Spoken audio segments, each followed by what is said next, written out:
Dari Malaysia. Ya. Okey. Siapa namanya? Syahrul. Syahrul. Okey, saya sebelum ni saya pernah berumah tangga, tapi malangnya saya gagal dalam pernikahan saya yang pertama. Jadi maaflah saya nak bertanya,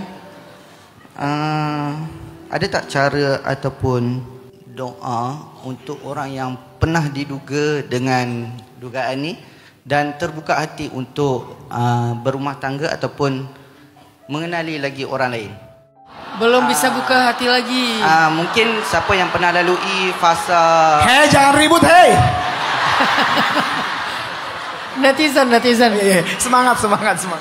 Okey, mungkin orang yang pernah lalui fasa perpisahan, dia akan ada satu trauma ataupun takut untuk mengenali orang lain ataupun menerima orang lain. Itu adalah hakikat kita rendah sebagai seorang manusia biasa.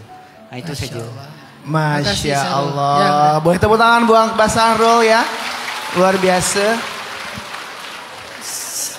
Sila kamu nih. Sila.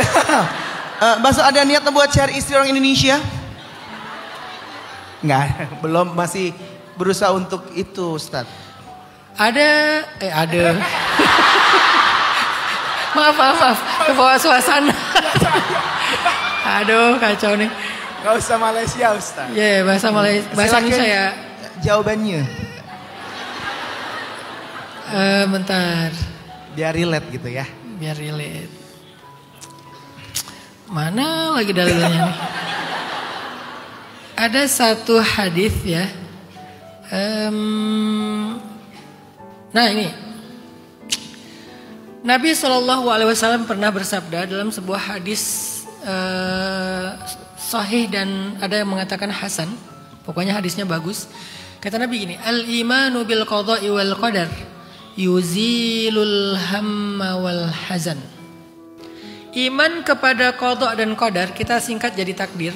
Iman kepada takdir dapat menghilangkan alham dan alhazan.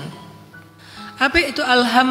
Alham itu adalah kesedihan tentang masa lalu, termasuk trauma. Itu namanya alham, humum, long grieving. Itu namanya alham, jamaknya humum. Dan kita berdoa, Allahumma inni a'udzubika minal hammi wal hazan. Alham tentang masa lalu. Al-hazan, kekhawatiran, kecemasan tentang masa depan, namanya anxiety. Jadi alham, trauma, al-hazan, anxiety. Ternyata dua masalah mental ini obatnya adalah al-imanu bil qada'i wal qadar, beriman kepada takdir dengan pemaknaan yang tadi. Jadi makin baik Bang Syahrul memahami konsep takdir. Saya tadi sengaja nggak mau ngejelasin takdir dalam teori ilmiah karena ini kan sharing yang ringan-ringan aja lah. Kalau teori ilmiahnya definisi takdir misalnya al-qada huwa ilmullahi fil azal bima waqa'a fil kaun. Ilmu Allah yang azali tentang apa yang terjadi di semesta. Itu namanya al-qada, ilmu. Sedangkan al-qadar huwa wuqu'u syai' muwafiqatun li ilmillah, kejadian yang sesuai dengan ilmu Allah. Itu namanya qadar. Kan ini terlalu definitif, terlalu teoritis dan saya ngerasa takutnya keberatan ya. Jadi kayak ya udahlah saya ringankan aja dengan analogi-analogi karena ini bentuknya sharing, audiensnya umum bukan santri. Sehingga kalau dengan analogi-analogi tadi bisa difahami, Bang Syahrul bisa lebih mengerti tentang konsep takdir. Semakin Bang Syahrul faham konsep takdir, semakin hilang al-humum, trauma itu. Jadi kuatin pemahaman tentang konsep takdir. Apa itu takdir? Takdir itu bukan peristiwa apa yang kita alamin. Misalnya Bang Syahrul tadi gagal di pernikahan pertama. Bukan itu takdirnya, jodohnya Bang Syahrul. Itu baru potongan puzzle yang terpisah. Bukan berarti Bang Syahrul itu akan gagal lagi. Bukan gitu. Itu kalau misalnya kita menyimpulkannya dari peristiwa itu. Tapi takdir adalah rencana baik dan besar apa yang sedang disusun untuk kita dari peristiwa-peristiwa tadi. Mungkin dengan satu kegagalan Allah pengen mentaisir Bang Syahrul, Allah pengen mentakhfif Bang Syahrul, Allah pengen mentarbiyah Bang Syahrul, Allah pengen mentaubah Bang Syahrul. Di antara 4 tadi kan jawabannya. Mungkin taisir dengan satu kegagalan tapi ada banyak keberhasilan di tempat yang lain walaupun bukan dalam bab jodoh gitu.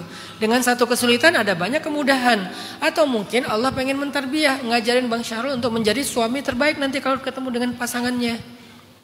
menjadi ayah yang terbaik nanti kalau nanti dikaruniai keturunan dan seterusnya.